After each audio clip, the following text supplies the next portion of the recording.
আমি আবারও আইয়া পড়েছি আমার মেকআপের ভিডিও নিয়ে।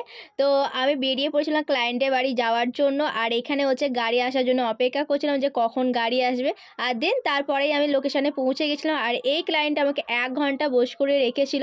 তো তারপরে ওকে জিজ্ঞাসা করেছিলাম কেমন কি লুক চাই? ও আমাকে বলেছিল তোর মতন তুই করে দিস। তো দেন তারপরে ও কিন্তু ওর কিছু পছন্দ অনুযায়ী সেজেছিল। তো এটা ছিল ফাইনাল লুক। আমি সেভাবে কিছু ভিডিও নিতে পারিনি। ওর তো খুব পছন্দ হয়েছিল। তার সাথে আমি কিছু ফটো অ্যাড করে দিলাম। তো তোমরা কিন্তু দেখে জানিও যে লুকটা কেমন হয়েছিল। হেয়ার স্টাইল কিন্তু ক্লায়েন্টের পছন্দ অনুযায়ী সবকিছুই মোটামুটি ক্লায়েন্টের পছন্দ অনুযায়ী হয়েছিল। তো দেন তারপরে চলে গেছিলাম বার্থডে বয়ের সাথে দেখা করার জন্য। তো বার্থডে বয়কে আমি গিফট দিয়ে দিয়েছিলাম। তারপরেই হচ্ছে গুরুত্বপূর্ণ বিষয়, আমার তো এখনো এই বিষয়টা ভীষণ প্রবলেম হয় কোন দিকে তাকাবো সেটা এখনো বুঝে উঠতে পারি না।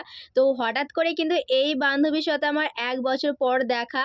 আর দেখা মাত্রই কিন্তু আমাদের কথা বলা শুরু হয়ে গেছিল, একদমই শেষ হচ্ছিল না। আর আমাকে যেহেতু বাড়ি আসতে হবে তো ওর সাথে আমি কথা শেষ করে বাড়ি চলে এসেছিলাম। আবার কিন্তু দেখা হচ্ছে তোমাদের সাথে নেক্সট কোনো ভিডিওতে।